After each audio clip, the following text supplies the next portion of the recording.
Okay, guys, this is the part of the stream where I do my spooky improv story. And today's prompt is from the video game man, and the prompt is squid. Thank you very much. There was once a little boy called Terry, and Terry didn't really like to try new things. He was very fussy. He ate very plain foods. He didn't really have any hobbies. He was a pretty boring little boy. And then one day, his mum said, "Hey Terry, let's go to the restaurant. Let's try some interesting new." What?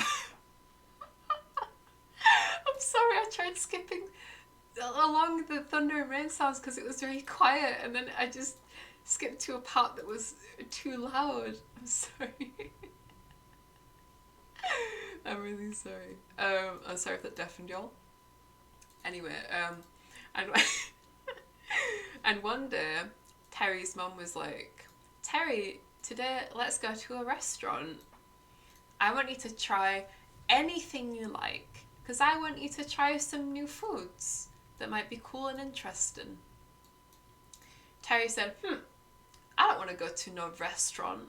I'm going to stay home right here and play with my plain coloured Legos and make a...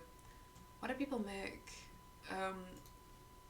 Make a spaceship. I'm going to make a spaceship that's full of sweaty aliens.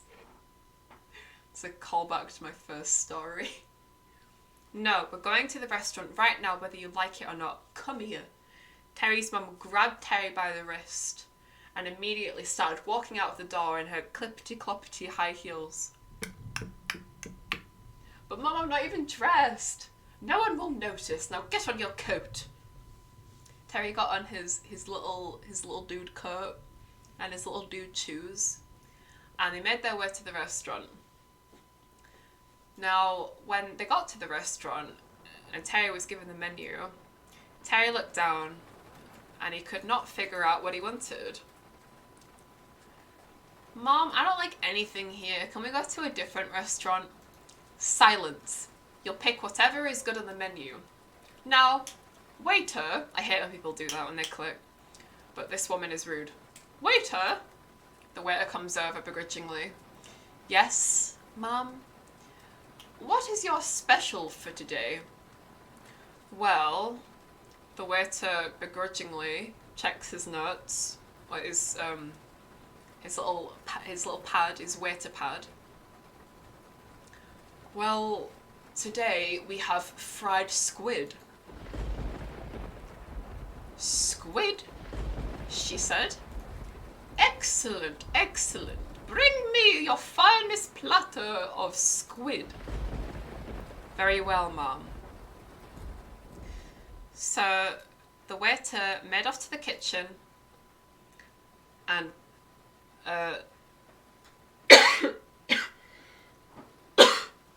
sorry, I was being strangled by a squid. And 50 minutes later came back with a big metal platter. What's it called? The one with like the big metal cover. Big metal platter with the big dome cover, and unveiled it in front of Terry to reveal a big pink squid. Its juicy eyes staring back at Terry. "Ugh, I don't want this." Terry poked the squid with his fork. Now, said Terry's mother, "you are going to eat every little bite." "Every bite?" said Terry. "Yes, you're going to eat every bite of the squid, whether you like it or not. Now eat up." Terry started to twirl the squid's tentacle. Well, it's not called tentacle. Terry started to, like how you do with spaghetti where you like twirl it around your fork. Terry started to twirl the squid's arm around his fork and snapped it off its body. This is gross. And then he took a bite. "Oh, actually, this squid doesn't taste half bad." "Well, go on then, eat up. There's more to come. There's way more to there's more where that came from. Terry's mum was having a stroke. Mum, are you okay? So Terry, yes, I'm fine, just eat your squid. So Terry kept eating his squid even though his mum was having a stroke under the table.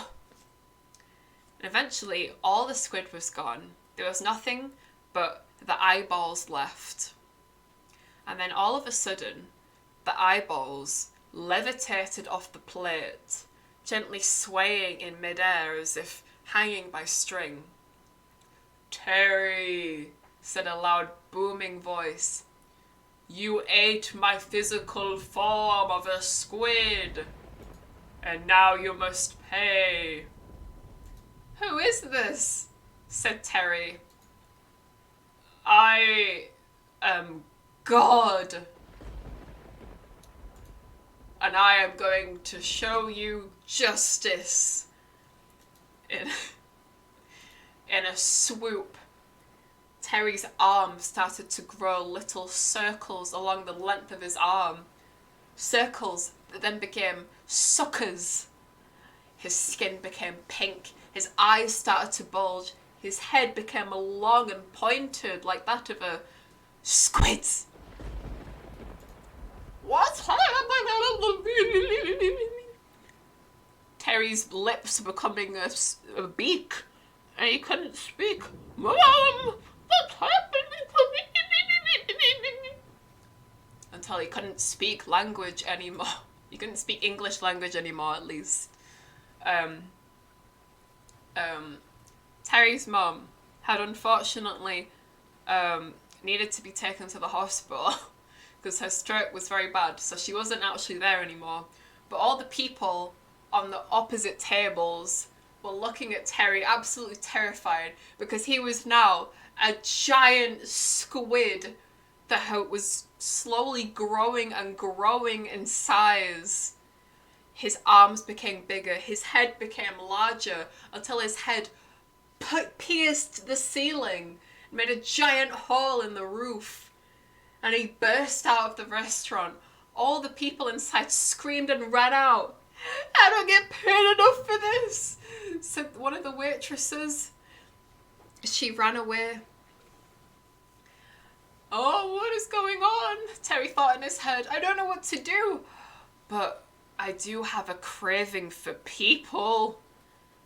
And Terry slammed his arm down, his long, squidgy arm in front of the people that were running out of the restaurant, and he curled them into his arm, flipped them into the air like a bunch of raisins, and caught them in his beaky mouth.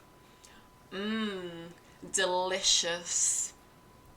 Terry stomped, squidge, around the city in his giant squid form. He could hear the thundering heavens, and he could hear a booming voice from the sky saying, "I want revenge." Terry was so confused. He didn't want to eat people. And then he saw the ambulance going down the road. "Wait, no, that's the ambulance that has my mum in it. Stop!" But he couldn't stop. His giant squid body started rampaging down the road, faster and faster with its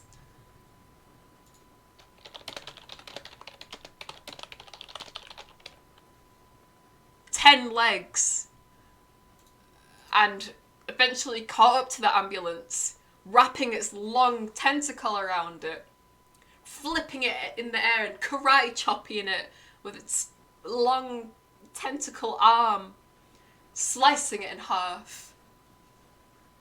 Terry's mum had been sliced in half like she'd been in a magic trick, and Terry drank up her innards and ate her carcass like a nacho. "Mum, no!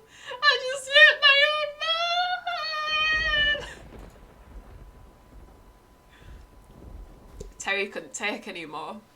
"God, I don't know what I've done to make you want revenge, but please make this stop. I don't want to be a squid anymore. Why do you want revenge on me, gods? Why?" "Why?" said the booming voice from above. Well, you were simply too boring, and it wasn't fun enough to watch you. So we thought we'd make our own little game of squid. And it has been a pleasure to watch you rampage. And we'd love to watch you rampage more because this is the most fun we've had in eons. Bye bye, Terry. And with a click of the god's finger, Terry's consciousness became overcome with that of the squid. Oh. The city was rampaged. Explosions, fire, death was everywhere. And Terry was never seen ever again. And to be fair, a lot of the people in that city were never seen ever again. And you want to know how I know that this is a real story? I was that waitress from the restaurant that was running away and screaming, saying I don't get paid enough for this because I wasn't getting paid enough for shit like that. Fuck that. I was the only one that survived that entire day. That was terrifying, and I'm still getting therapy for it. Fuck that squid. Fuck Terry. Fuck all the people that made me be in that situation. Fuck. The end. Hope you guys enjoyed that story. Gonna be honest, I didn't know where I was going at some points, but yeah, we did it. We did the story. We did so good. Woo! Maybe I don't want to be a squid.